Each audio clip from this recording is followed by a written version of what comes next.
Je souhaite la bienvenue à tous. Merci d'être présents. Nous sommes actuellement 66 à nous entendre et à nous voir. En tout cas, vous me voyez. Et donc, sur la droite, vous allez pouvoir voir défiler 4 ou 5 slides qui vont vous permettre de voir ce qu'on a abordé pendant cette demi-heure. Donc, on l'a dénommé loi de finances 2019 et autres mesures parce qu'effectivement, aujourd'hui, quand il y a une loi de finances, il y a aussi des mesures complémentaires, notamment loi de finances pour la sécurité sociale. Donc, il faut aussi en tenir compte puisque ça peut impacter, je dirais, les budgets des particuliers. Et puis, bien sûr, le sous-titre, c'est « Agir ou subir ». C'est maintenant, c'est-à-dire qu'aujourd'hui, on ne doit plus être passif, je dirais, par rapport à une loi, par rapport à des règles, mais il faut aussi éventuellement être préventif ou en tout cas agir pour optimiser, je dirais, l'imposition.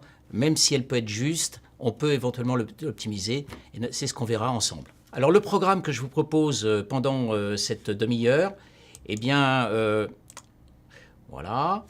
Donc on va voir le riche calendrier de 2019. Donc maintenant, il faut avoir un calendrier sous la main pour bien voir mois par mois ce qui va se passer. Ensuite, on va voir le barème avec les bonnes nouvelles, car structurellement, je dirais, la loi de finances 2019 apporte plein de nouvelles règles qui sont relativement positives pour la majorité d'entre elles. Donc on va les voir pour une fois qu'il y a des bonnes nouvelles, profitons-en. Ensuite, on verra 2-3 points importants pour des particuliers ou pour vous-même qui ont déjà des biens dans le domaine immobilier, de voir qu'est-ce qu'on peut faire pour la défiscalisation. On parlera très rapidement de l'impôt foncier, l'impôt foncier sur l'immobilier, bien sûr. Et puis, nous parlerons bien sûr de 2-3 points sur le contrôle fiscal et social. La contrepartie, je dirais, de mesures, c'est de bien mesurer si tout le monde a droit à ces mesures et d'en vérifier justement la bonne utilisation. Et notamment, on verra, c'est l'aspect maintenant d'abus d'optimisation fiscale qui a été instauré par cette loi de finances et les mesures complémentaires. Voilà ce que nous allons voir ensemble. Donc, d'abord, le barème, puisqu'on regarde toujours ce barème en premier. Eh bien, il faut savoir que ce barème, je dirais, n'a pas changé dans les taux de tranche, ce qui nous permet de définir le taux marginal d'imposition avec nos clients et qui se détermine. Là, vous avez la fraction du revenu imposable pour une part, mais bien sûr, en France, et d'ailleurs, on est un des seuls pays d'Europe à en tenir compte, on tient compte de la situation familiale. Et donc, ce que vous voyez comme taux d'imposition et de fraction du revenu, c'est pour une part. Donc, ça veut dire que si vous êtes marié avec 2 enfants, ça fait 3 parts. Et si vos revenus sont de 60 000 euros, revenus net imposables, vous divisez 60 000 divisé par 3, ça vous fait 20 000. Et ça vous permet de voir que votre client ou vous-même êtes dans un taux marginal d'imposition de 14 %. Ce qui est très utile, je dirais, quand on fait du conseil, quand on veut savoir si on doit prendre le prélèvement forfaitaire libératoire ou directement l'impôt sur le revenu. Voilà pour ce barème. Alors, la particularité de ce barème cette année, c'est qu'il est valable pour les revenus de 2018 que vous allez devoir déclarer au mois de mai, mais il est valable aussi pour le prélèvement à la source qui va avoir lieu à partir du mois de septembre. Donc, c'est toujours ce barème-là. Par contre, la bonne nouvelle, puisque je vous ai dit qu'il y avait pas mal de bonnes nouvelles, eh bien, c'est que le barème a été réactualisé de 1,6 %, ce qui veut dire qu'il tient compte du taux d'inflation de l'année dernière. Alors vous allez me dire, oui, ok, mais il faut savoir que pendant 2 ans, ce barème avait été figé. Donc ça veut dire que c'était plutôt une imposition qui augmentait si vos revenus augmentaient. Eh bien là, ce barème a été réévalué de 1,6 %, qui correspond au taux moyen de l'inflation sur 2008 et ce qui est prévisionnel sur 2018 et 2019. Pardon. Voilà ce barème. Donc, ce barème, bien sûr, il est allié avec la grande révolution en France, c'est le riche calendrier fiscal de 2019. Alors, plutôt qu'un grand discours, on va essayer de voir ensemble, mois par mois, qu'est-ce qui va se passer. Alors, ce mois de janvier, pourquoi on avait fait ce webinaire au mois de janvier ? Parce que dès le mois de janvier, vous pouviez déjà faire, je dirais, des corrections, des modifications, ou adapter, je dirais, ce taux à une situation qui aurait changé. Donc au mois de janvier, eh bien, vous allez voir sur votre bulletin de salaire, vous allez avoir le taux du prélèvement à la source qui a été donc retiré de vos revenus. OK ? Alors, ça, vous avez toujours la possibilité d'ici fin janvier, donc il n'y a plus que deux jours devant vous, eh bien, de faire modifier ce taux, même si vous avez déjà été prélevé pour le mois de janvier.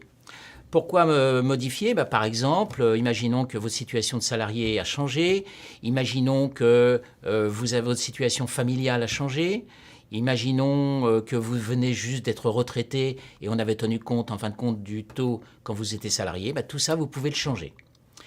Alors, ce prélèvement à la source, il est automatique pour tous les organismes qui sont collecteurs de cet impôt. Donc, si vous êtes salarié, bien sûr, si vous avez des pensions de retraite, bien sûr, si vous avez d'autres types de revenus qui sont déjà à la sécurité sociale, les indemnités qui sont récurrentes, eh bien, vous n'avez rien à faire, c'est pris directement. En revanche, si vous avez des clients ou vous-même, si vous étiez travailleur non salarié, ça veut dire TNS, ou si vous avez des revenus fonciers ou si vous avez des pensions alimentaires, eh bien, il faut savoir que là, il n'y a pas de prélèvement à la source automatique.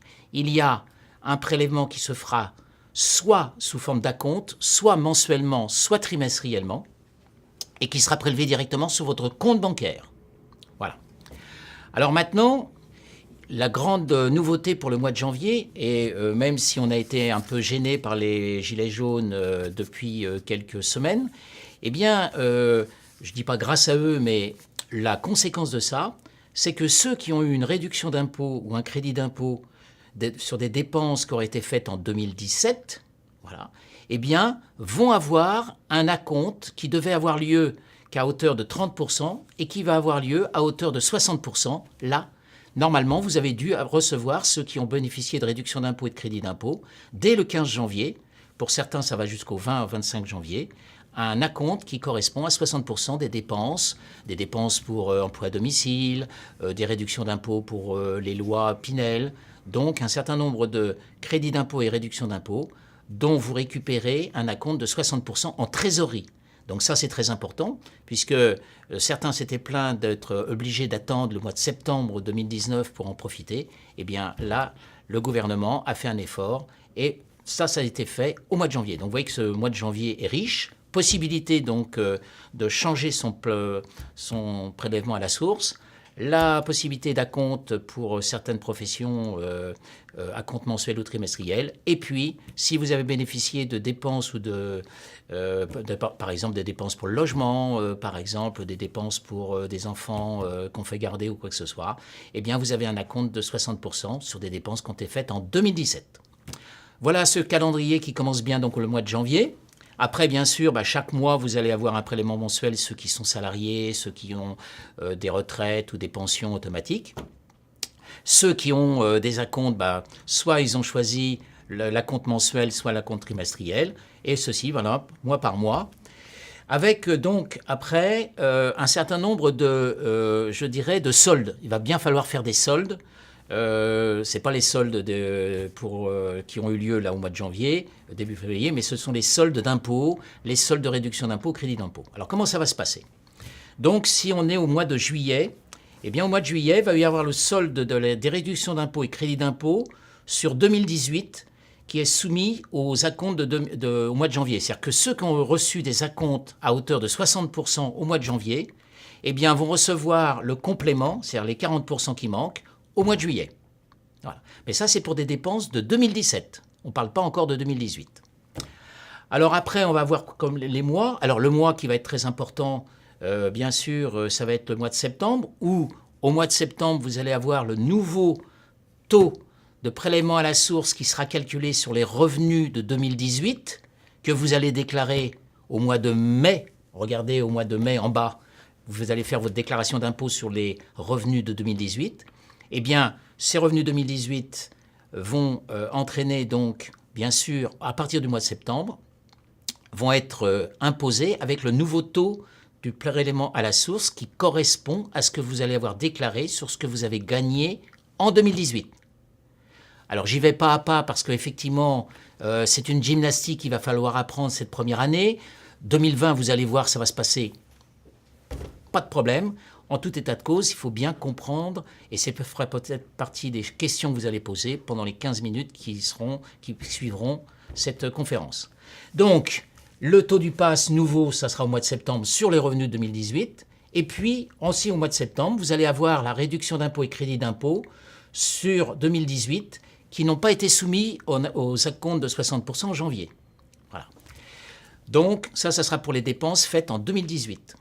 Et puis, l'avis d'imposition, vous allez la recevoir au mois de septembre. Et alors, là, c'est extraordinaire. Sur les revenus 2018, vous n'allez pas payer d'impôt. Car il y a ce qu'on appelle le crédit d'impôt de modernisation de recouvrement. C'est-à-dire que pour éviter une double imposition en 2019, puisque vous commencez déjà à payer vos impôts là, dès janvier, on n'allait pas vous payer deux fois, c'est-à-dire sur les revenus de 2019 et les revenus de 2018, eh bien, sur l'avis d'imposition que vous allez recevoir, eh bien, vous verrez votre crédit d'impôt. C'est-à-dire l'impôt que vous auriez dû payer sur les revenus 2018, vous allez rembourser par l'État. Sauf qu'il y a certains revenus qui ne peuvent pas être remboursés par l'État. Alors, lesquels ? Eh bien, par exemple, vous allez avoir, si vous avez eu des revenus exceptionnels, si vous avez eu des plus-values immobilières, des plus-values mobilières, si vous avez eu des revenus financiers de vos placements, là, ça fera l'objet d'un impôt sur le revenu, et là, vous aurez à les payer. Mais on verra que cet impôt sur certains revenus peut être effacé par exemple, si vous avez fait des plans d'épargne retraite populaire, si vous avez fait de la Madelin, ça pourrait être effacé.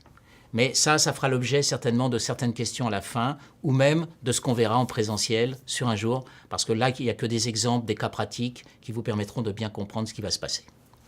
Donc, je continue ce riche calendrier. Et alors, bien sûr, au mois d'octobre, on ne vous oublie pas avec la taxe foncière, ceux qui sont propriétaires, bien sûr. Et puis, ce qui a fait beaucoup débat pour le mois de novembre, la taxe d'habitation, qui donc sera effacée pour une majorité de personnes qui, pour leur résidence principale, où ils sont locataires ou propriétaires, mais qui payent une taxe d'habitation. Et puis, une minorité paiera quand même cette taxe d'habitation. Voilà. Mais c'est vraiment une minorité, donc ça c'est la grande bonne nouvelle, je dirais, de 2019, c'est la suppression en grande partie de la taxe d'habitation. Voilà pour ce riche calendrier fiscal. Bien sûr, ça va faire l'objet certainement d'un certain nombre de questions pour vous. Est-ce que je peux changer mon taux de prélèvement à la source pendant l'année ? Quand ? Comment ça va se passer ? N'hésitez pas à garder ces questions pour la fin, pour qu'il y ait une cohérence sur ce que je vous présente. On va continuer. Alors, justement, j'ai pris 3 exemples de réduction d'impôt et crédit d'impôt sur des dépenses. Là, je vous demande de bien suivre, parce que vous savez bien qu'en France, la fiscalité, c'est jamais simple, jamais clair. Puis en plus, quand ça change fondamentalement, comme cette année, on a besoin d'y revenir certainement plusieurs fois. Et c'est pour ça que je vous ai fait un exemple. Donc, quelles sont les réductions d'impôt et crédits d'impôt qui font l'objet de l'acompte, qui font l'objet d'un remboursement, qui font l'objet d'un solde d'acompte ? Eh bien, c'est ce qu'on va voir. Alors, on parle de quelle réduction d'impôt ou crédit d'impôt ? Alors d'abord, un peu d'explication très rapide sur la différence entre un crédit d'impôt et une réduction d'impôt. Pour avoir une réduction d'impôt, et certaines bénéficient d'une réduction d'impôt, il faut payer des impôts. Si vous ne payez pas d'impôt, par exemple si vous voulez faire un investissement Pinel qui bénéficie d'une réduction d'impôt, si vous ne payez pas d'impôt, vous n'aurez pas de réduction d'impôt, ce qui est logique. Et donc voilà, premier point. Deuxième point, si le montant de l'impôt est inférieur à la réduction d'impôt, vous n'aurez pas de récupération. C'est perdu, le surplus. Par contre, avec le crédit d'impôt, c'est le cas de, par exemple, les frais de garde, les emplois à domicile ou les cotisations syndicales, que vous payez d'impôt ou pas, vous récupérez ce crédit d'impôt. Si vous avez un taux marginal d'imposition égal à 0 et que vous avez un crédit d'impôt, on vous rembourse. Et quel plaisir qu'il y a de recevoir un virement du centre des impôts, voire un chèque. C'est bien simple, on n'ose même pas l'encaisser tellement c'est beau. Voilà. Ça, c'est pour les réductions d'impôts et crédits d'impôt, la différence. Alors, on va essayer de suivre ensemble ce qui se passe. Imaginons que vous avez fait des dépenses en 2017, par exemple un emploi à domicile, que vous déclarez en 2018, que vous avez déclaré en 2018, donc ça c'était l'année dernière. et que vous avez faite aussi en 2018. Donc vous avez fait une dépense pour l'emploi à domicile en 2017, vous l'avez fait en 2018, et bien là, au 15 janvier, vous bénéficiez d'un acompte, et vous l'avez eu au mois de janvier de 60%, et le solde, vous l'aurez en septembre 2019. Maintenant, prenons le cas où vous avez fait une dépense, par exemple d'emploi à domicile en 2017, que vous avez déclaré en 2018, mais vous n'en avez pas fait en 2018 d'emploi à domicile, pour des raisons X ou Y. Eh bien, dans ces cas-là, vous bénéficiez aussi, bien sûr, d'un acompte au mois de janvier, mais malheureusement, au mois de septembre, il faudra le rembourser. Alors vous allez me dire, mais pourquoi ? Parce que vous sera remboursé en une seule fois plus tard. Troisième cas, pas de dépenses en 2017, par exemple dans l'emploi à domicile, mais vous en avez fait en 2018. Au 15 septembre, vous n'avez pas eu d'acompte. Ce n'est pas la peine de le réclamer, c'est normal qu'on ne vous ait pas compté l'acompte de 60%. Par contre, à la réception de la totalité de la réduction d'impôt au crédit d'impôt, eh bien, dès le mois de septembre, vous bénéficierez de ce crédit d'impôt ou de réduction d'impôt. Donc, plus tard. Voilà. Eh bien, si pour les autres réductions d'impôt ou crédits d'impôt que je n'ai pas listés, c'est-à-dire réduction d'impôt des dépendances locatives, dons associations, crédit d'impôt d'emploi à domicile, frais de garde aux cotisations syndicales, là, il n'y a pas eu d'acompte au mois de janvier et tout sera remboursé au mois de septembre. Voilà. Alors forcément, il faut que ça soit digéré. C'est pour ça qu'on vous a fait un PowerPoint. N'hésitez pas à le relire plusieurs fois, de bien voir l'année où vous dépensez et l'année où vous déclarez, pour comprendre un peu ce système. Mais c'est vrai qu'en fin de compte, l'État ayant peur qu'on optimise, chaque contribuable optimise sa fiscalité, eh bien c'est pour ça qu'ils ont raisonné plutôt sur des moyennes de dépenses 2017, 2018, 2019, pour savoir si ce à quoi vous avez le droit et surtout quand est-ce que vous serez remboursé de ces crédits d'impôt et réductions d'impôt. Ce qu'il faut quand même conserver à l'esprit, c'est que vous les récupérez.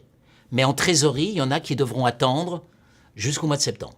Voilà ce qu'il faut retenir sur ces réductions d'impôts et crédits d'impôt. Nous allons continuer, bien sûr, avec... Alors là, attention, comment ça se fait qu'on est passé de ça à ça ? Alors, nous allons voir maintenant la défiscalisation immobilière. Là, il n'y a pas de PowerPoint sur cette idée-là. Pourquoi on n'en a pas fait ? Eh bien parce que d'abord, c'est une bonne nouvelle, c'est-à-dire que la défiscalisation immobilière continue pour la loi Pinel. On aura même tendance à dire qu'elle sera prolongée, et ça c'est ce qu'on verra dans la journée de présentiel si vous venez à cette journée. Eh bien, cette loi Pinel a été améliorée encore, c'est-à-dire qu'on bénéficiera toujours des mêmes réductions d'impôts. En revanche, des zones qui n'étaient pas impactées par la loi Pinel pourront l'être, donc vous pourrez en profiter. D'autre part, certaines dépenses qui n'étaient pas prises en compte pour la réduction d'impôts seront prises sur la loi Pinel. Donc la loi Pinel est prolongée d'au moins 1 an, donc ça c'est encore une bonne nouvelle. Autre bonne nouvelle, il y a des personnes qui souhaitent investir dans la location meublée en non professionnel, ce qu'on appelle la loi Censi-Bouvard, c'est-à-dire dans des résidences de tourisme, des résidences de seniors, des résidences étudiantes, même des résidences de bureaux pour de coworking ou ces éléments-là. Eh bien, il faut savoir que normalement, elle devait s'arrêter à la fin de l'année. Eh bien, elle est prolongée de 3 ans. Et là, ça bénéficie aussi d'avoir une réduction d'impôt importante. Et là, on le verra aussi dans les détails, puisqu'en une demi-heure, on ne peut pas détailler trop ces mesures. Mais c'est quand même une bonne nouvelle. Donc sur la défiscalisation immobilière, il n'y a que des bonnes nouvelles. Que cet investissement soit fait en métropole ou dans les dom-toms. Voilà. Ensuite, il y a aussi bien sûr l'impôt sur l'immobilier qui remplace l'ISF. Donc je vous rappelle grosso modo la règle du jeu. Si, et comme je vous le souhaite, si vous avez un patrimoine net, c'est-à-dire actif moins passif, égal ou supérieur à 1,3 million, vous allez devoir déclarer et payer un impôt. Et cet impôt sera calculé à partir de 800 000. C'est-à-dire que si vous avez un patrimoine d'1,5 million, en immobilier simplement, ou en société immobilière, ou en SCI, eh bien 1,5 million net, vous paierez un impôt qui sera calculé sur 1,5 million moins 800 000. Et là, les barèmes, il y a un barème progressif qui commence à 0,5. Il faut savoir que la majorité aujourd'hui des personnes qui sont encore à l'IFI, eh bien, sont dans la première tranche. Il y en a 150 000 pour cette année. Donc j'espère que vous en faites partie. C'est ce que je vous souhaite. Le dernier point qui est important, c'est le resserrement, je dirais, du contrôle sur un certain nombre de choses. Par exemple, on va commencer par l'aspect social, parce que la loi de financement de la sécurité sociale donc amène là aussi quelques bonnes nouvelles avant de parler des contrôles. Alors les bonnes nouvelles, eh bien, c'est qu'on a supprimé le forfait social sur la participation et l'intéressement suivant le nombre de salariés dans l'entreprise. Si c'est moins de 50 salariés, c'est les deux, c'est-à-dire il n'y aura plus de forfait social qui était quand même de 20% sur l'intéressement et la participation. En revanche, si vous êtes dans des sociétés entre 50 et 250 personnes, eh bien la suppression du forfait social ne portera que sur l'intéressement. Néanmoins, je dirais, c'est un plus et ça peut être un plus important. Donc, je dirais là, on va rentrer dans une phase où vous allez avoir peut-être certainement une participation, un intéressement. Eh bien, ça vaut le coup, je dirais, dans une perspective de retraite, dans une perspective de constituer un capital pour faire autre chose. Donc, surtout si en plus il y a un abonnement pour certains de l'entreprise, là, ça vaut vraiment le coup de s'y intéresser. La deuxième chose, c'est que les retraités, vous avez vu qu'ils étaient nombreux dans les ronds-points, c'est-à-dire ceux qui ont des cheveux gris, à manifester sur les retraites et notamment sur les prélèvements sociaux qui devaient augmenter.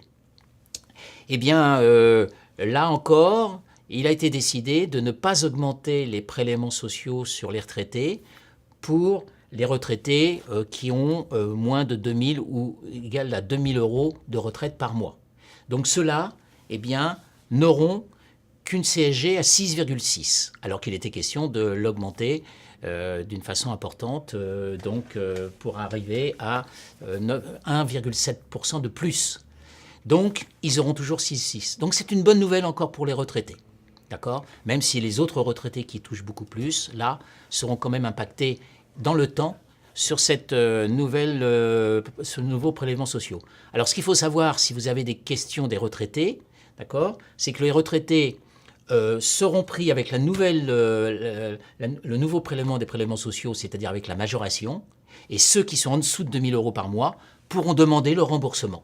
Voilà. Donc au niveau social, voilà ce qu'il a été fait. Et d'autre part, encore une bonne nouvelle, les heures supplémentaires. Il faut savoir que les heures supplémentaires permettront d'avoir à peu près, il y aura une exonération des cotisations sociales sur les heures supplémentaires, ce qui fera un gain de pouvoir d'achat de 11,3% par heure supplémentaire. Donc là, c'est quand même encore un plus qui sera donc additionné aussi avec la baisse des cotisations patronales. Donc on peut dire que socialement, il a été fait pas mal de choses qui devraient entraîner, je dirais, une augmentation du gain net qui ira dans votre poche. Donc ça, c'est appréciable. En revanche, la contrepartie, eh bien, c'est que les contrôles vont être de plus en plus importants au niveau social pour éviter les dérives de certaines catégories qui profitent d'un système. Mais ça, c'est normal. C'est la contrepartie, je dirais, d'avantage. Eh bien, il faut qu'il y ait de plus en plus un contrôle. Et ça, c'est prévu dans la nouvelle loi sur la sécurité sociale. Ensuite, et là, ça touche que certaines personnes, mais je dirais qu'on est toujours sensible au montage et à l'optimisation fiscale. On voudrait tous faire de l'optimisation fiscale. Eh bien, il y a une nouvelle règle qui était instaurée. Avant, il y avait un abus de droit fiscal si on faisait des montages fictifs. C'est-à-dire qu'on faisait ça simplement pour bénéficier d'un avantage fiscal, mais c'était fictif. Je vais vous donner un exemple qu'on retrouve dans beaucoup de personnes avec des parents et des enfants. Les parents veulent éviter une plus-value sur un bien, sur la valeur mobilière ou l'immobilier. Et donc ils se disent, tiens, on va faire une donation, puisque quand on donne, on a une exonération des plus-values. Et puis donc on donne aux enfants, les enfants vendent le bien et puis redonnent l'argent aux parents. Ça, c'est tout à fait un abus de droit. La fictivité est reconnue et donc ça sera pénalisé. En revanche, il y avait aussi un autre abus de droit qui était exclusivement fiscal. Eh bien, aujourd'hui, cette exclusivité fiscale, le mot change par principalement fiscal. Donc, ça veut dire que ça offre beaucoup plus de possibilités aux services fiscaux de dire « vous avez fait ça que dans un but fiscal ». Qu'est-ce qu'il faut retenir de toutes ces idées-là, parce qu'il n'y a pas encore de stabilité, puisque c'est nouveau pour 2019, c'est de dire qu'on ne doit jamais conseiller quelqu'un sur un seul aspect fiscal, et que quand on fait un montage, SCI, démembrement ou autre, pour des raisons de donation, succession ou autre, eh bien on doit toujours avoir un intérêt patrimonial, aider les enfants, un intérêt de transmission, et là, on n'aura pas ce souci d'abus de droit fiscal, même que ce soit principal ou exclusif. Voilà, si vous voulez, ce qu'il faut retenir de cette loi de finances et autres mesures. Et c'est pour ça qu'on l'a aussi défini en disant agir ou subir, c'est maintenant. C'est-à-dire que maintenant, chaque année, à partir du moment où votre situation change, je dirais, on n'attendra pas un an pour qu'il y ait une nouvelle règle du jeu. On peut le faire très facilement et très automatiquement en allant sur impôt.gouv.fr pour changer quelque chose. Par exemple, je me marie, hop, eh bien, ça va entraîner peut-être une déclaration commune avec un taux moyen. Eh bien, il faut le dire tout de suite. Un enfant qui était parti du foyer revient, il revient à charge dans certaines conditions. Eh bien, il faut tout de suite prévenir les impôts. Et je dirais dans un délai de 2-3 mois, ça sera impacté dans votre taux. Dans votre PAS, puisqu'on l'appelle le PAS, donc prélèvement à la source. Donc il faut profiter de tous ces éléments-là, si vous voulez, pour optimiser. Donc aujourd'hui, c'est dès janvier qu'il faut bien regarder les choses et bien les suivre dans le temps. C'est votre intérêt, c'est l'intérêt de votre trésorerie, et je dirais que ceux qui étaient au prélèvement avant, au niveau des impôts sur 10 mois, j'aurais tendance à dire qu'elle va baisser, puisque maintenant c'est sur 12 mois. Donc regardez plutôt le verre à moitié plein plutôt que le verre à moitié vide. Il y a des bonnes nouvelles, profitez-en, et il n'y a pas beaucoup de mauvaises nouvelles. Les mauvaises nouvelles sont plutôt macroéconomiques, plutôt que sur cette loi de finances qui offre quand même un certain nombre d'opportunités. Alors bien sûr, je n'ai parlé que de particuliers dans cette conférence, mais sachez aussi bien sûr que pour les chefs d'entreprise ou les entreprises, eh bien, il y a aussi un certain nombre d'avantages, quelques éléments négatifs, mais globalement, je dirais que 2019 se présente tout à fait bien. Et quand on aura bien, je dirais, inclus tous ces changements, 2020, c'est le bonheur. N'oubliez pas d'acheter votre frigo quand même, pour mettre bien cet injada sur la nouvelle fiscalité, sur l'impôt sur le revenu. Voilà ce que je souhaitais vous dire, vous donner envie surtout de creuser.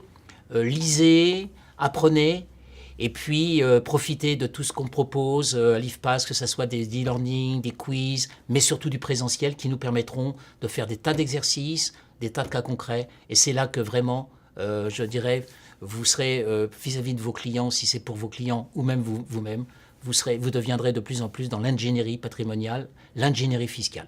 Merci. Et maintenant, c'est à vous de nous poser des questions. On a un quart d'heure là-dessus. Alors, est-ce qu'il y a des questions?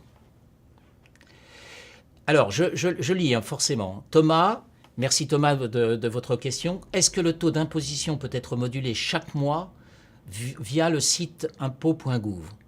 Alors, chaque mois, s'il y a un événement familial ou professionnel qui peut impacter ce taux, oui.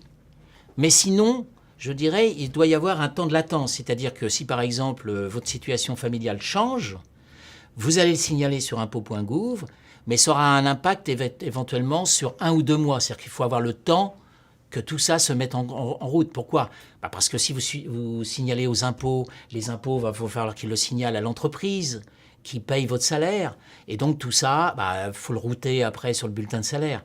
Donc acceptez qu'il peut y avoir un temps de latence de 2-3 mois. Voilà. Donc chaque mois, non, mais à chaque fois qu'il y a une modification, oui. Ensuite, Caroline pose la question, est-il possible d'avoir un support des sujets manquants?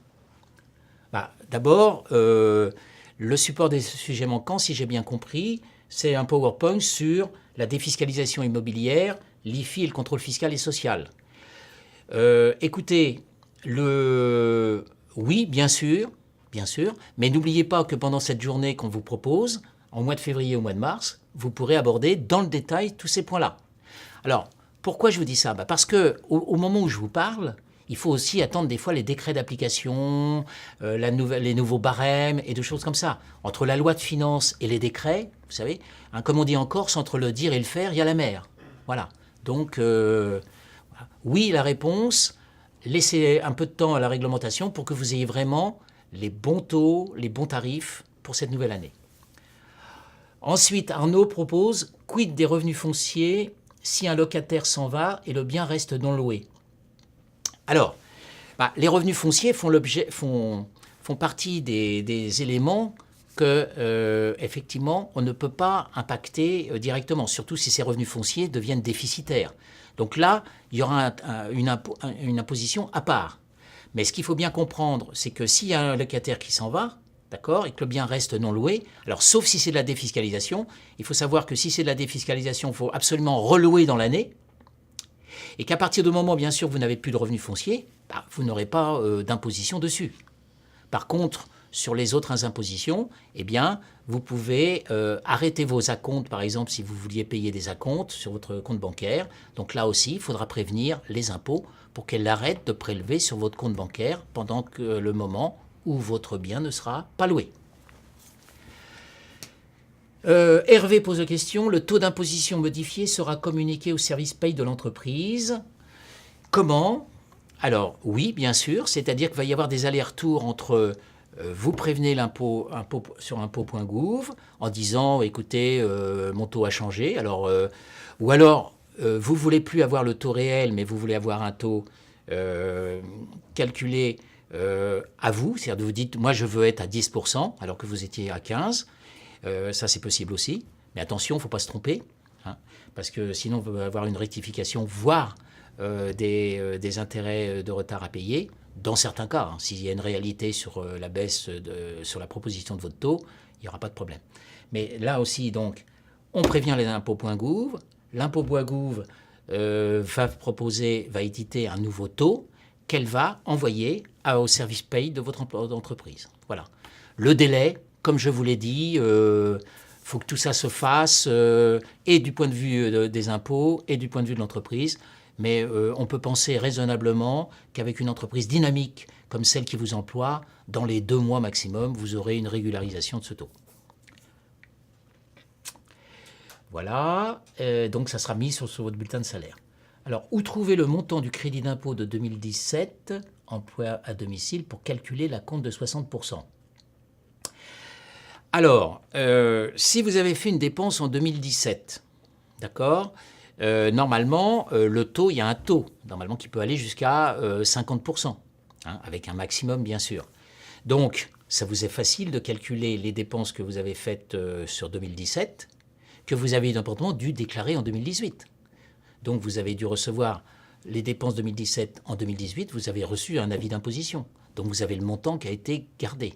Donc, vous faites ce montant, 50%, ça représente 50% suivant le montant, d'accord? Et vous aurez 60% de 50%. Voilà le calcul. Le taux individualisé, Hervé pose la question. Bien sûr, je note pas toutes les personnes qui posent des questions, mais je les remercie quand même. Hervé pose la question. Le taux individualisé a été calculé par les impôts. Peut-il être reproché au contribuable s'il n'est pas réel? Alors, il peut être reproché s'il y a eu une dissimulation. Mais d'abord, il faut consacrer aussi le droit à l'erreur. On peut se tromper. Hein, d'ailleurs, on peut se tromper dans les 2 sens. Hein, par exemple, moi j'ai un client qui s'est trompé, mais en plus, il a déclaré plus qu'il devait déclarer. Donc en fin de compte, il a eu un taux supérieur à ce qu'il devrait. Donc sachez que dans cette première année, les impôts seront souples à partir du moment où, bien sûr, c'est un droit à l'erreur, je dirais, non pas fictif, mais réel. Indépendant, puis-je demander un prélèvement sur un revenu quelconque? Revenu quelconque, qu'est-ce que je dois comprendre comme revenu quelconque? Est-ce que vous pourriez préciser votre question, s'il vous plaît? Voilà. Sinon, je vais prendre la question d'Isaac. Est-ce que la CSG-CRDS sur les heures sup sont déductibles du revenu imposable, comme c'était le cas de la toile TEPA de Sarkozy? Alors, non. Non, justement, ça c'est clair, la CSG-CRDS reste. D'accord? Voilà. OK? Ça perdure. Ensuite, Thierry C, c'est sur le montant. Donc Thierry C, je pense qu'il vient de me poser une question concernant l'indépendant. Donc l'indépendant, tous les revenus qui proviennent de son activité professionnelle, bénéfices, dividendes, bénéfices même non distribués, donc, où la bénéfice distribué, c'est-à-dire les dividendes, eh bien, feront l'objet, bien sûr, d'un acompte. Après, ça peut être, par exemple, vous avez un compte courant d'associé, vous avez des intérêts sur ce compte courant d'associé, eh bien, vous pourrez demander à faire payer des acomptes, soit trimestriellement, soit mensuellement. Alors, Virginie B, est-ce que les biens immobiliers détenus à l'étranger entrent dans l'assiette de l'IFI? Oui, puisque normalement, chaque année, on doit faire une déclaration de ce que l'on a à l'étranger. Et si il y a des biens immobiliers qui sont détenus à l'étranger, bien sûr qu'on doit le compter dans l'assiette de l'IFI. Mais je vous souhaite quand même de payer l'IFI à ce moment-là, hein, puisque ça prouve que vous aurez un beau patrimoine, enfin déjà un beau patrimoine à l'étranger. Ensuite, Isaac repose la question, je sais qu'elle reste, mais elle est déductible du revenu imposable. Alors bien sûr, cette CSG, CSDR, vous avez raison, est déductible du revenu imposable. Jean-Louis, quid des revenus de valeur mobilière? Eh bien, les revenus de valeur mobilière ne font pas l'objet d'un crédit d'impôt de l'État, c'est-à-dire qu'il ne vous remboursera pas l'impôt. Là, vous aurez un impôt à payer.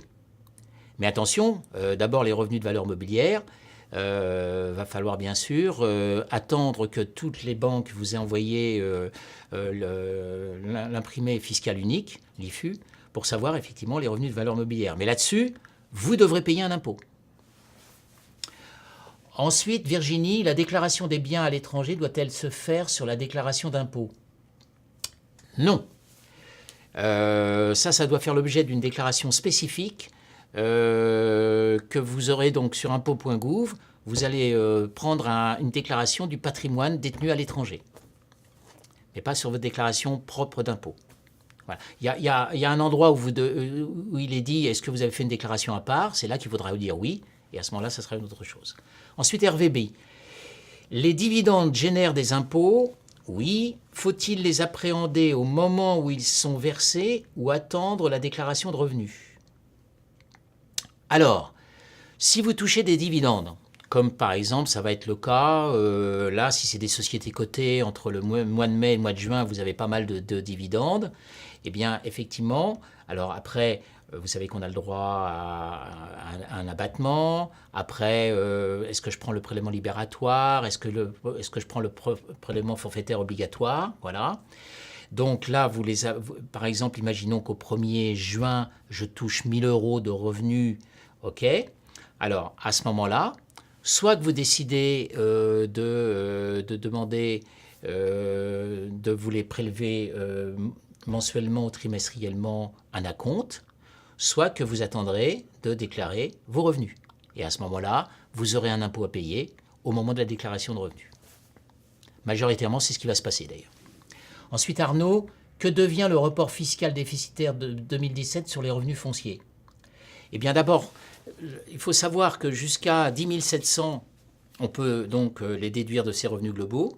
Si ça dépasse les 10 700, vous pourrez les reporter pendant 10 ans. Et donc ça reste, ça demeure.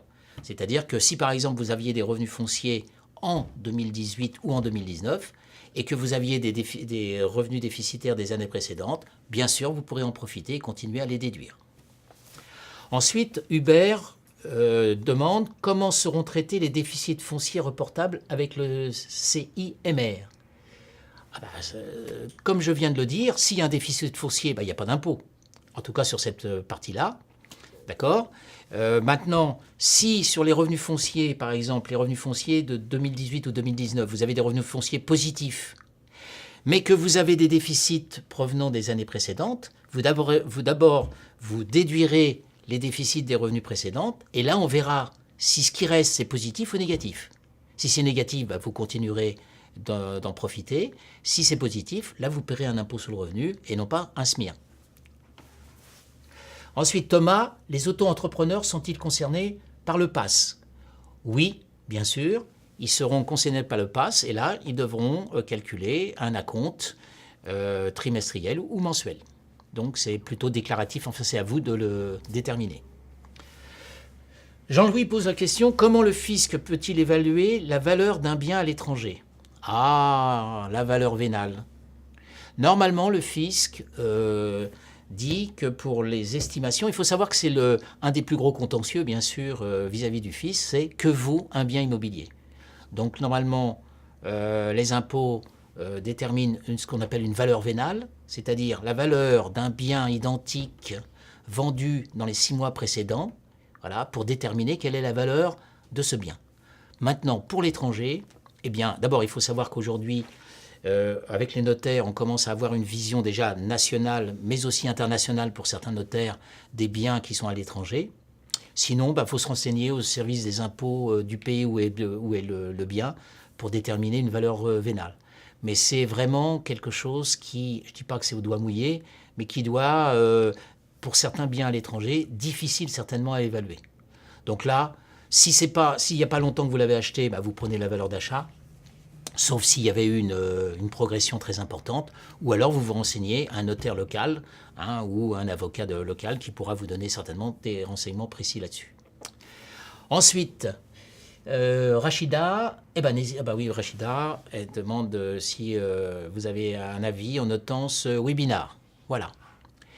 Nous avons encore 5 minutes, donc si vous avez des questions, n'hésitez pas. Et comme je vous l'ai dit, nous vous attendrons avec plaisir si vous voulez approfondir, que vous soyez débutant dans le conseil, que vous ayez déjà confirmé ou que vous alliez vers du conseil patrimonial. Sachez que ce qu'il faut bien connaître, c'est les bases du calcul de l'impôt qui, elles, demeurent avec trois niveaux, revenu calculé, revenu net imposable, sur lequel on peut déduire des frais, des investissements, par exemple comme le PER pour le Madelin. Après, on calcule le montant de l'impôt brut et après, dessus, on fait des réductions d'impôts et des crédits d'impôt. Voilà. Et puis après, il y a des améliorations suivant le montant qui permet soit d'augmenter, soit de diminuer, d'augmenter avec les plus-values, soit de diminuer les impôts. Voilà ce que nous vous proposions ce matin. Nous espérons avoir répondu à la majorité de vos questions dans un premier temps. Voilà. Et donc, je vous présente la dernière... hop là. Voilà ma petite souris. Je lui ai donné du gruyère ce matin. Voilà. Donc, je vous remercie en tout cas tous de votre participation et surtout de vos questions. Ceci, c'est un préalable, c'est un hors-d'œuvre, je dirais, qui doivent approfondir, je vous dirais, votre réflexion. Et surtout, n'hésitez pas à lire, n'hésitez pas à nous interroger, même par mail. Et surtout, n'hésitez pas à venir dans ce qu'on vous propose à l'IFPAS. Voilà. Bravo à tous. Ah, attendez, il y a Thomas qui me pose une dernière question. Les auto-entrepreneurs paient environ 25% de leur chiffre d'affaires au moment de leur déclaration mensuelle ou trimestrielle. Quelle est la différence avec le PAS? Alors, c'est-à-dire que ça, si vous payez directement 25%, ça c'est pour les charges que vous payez 25%. Donc, vous devez dissocier la notion de charge pour entrepreneur et le montant de l'impôt. Alors, pour les entrepreneurs, pour certains, ils ont le droit aussi de prendre un taux forfaitaire pour les impôts, qui sera corrigé, d'accord? Ou alors, ils prennent le PAS, ils peuvent faire la demande pour avoir un PAS et payer un acompte mensuel ou trimestriel. Voilà ma réponse. Et donc, merci à vous. Joséphine me remercie et moi, je vous remercie surtout pour vos questions. N'hésitez pas. Bravo à vous et bonne continuation.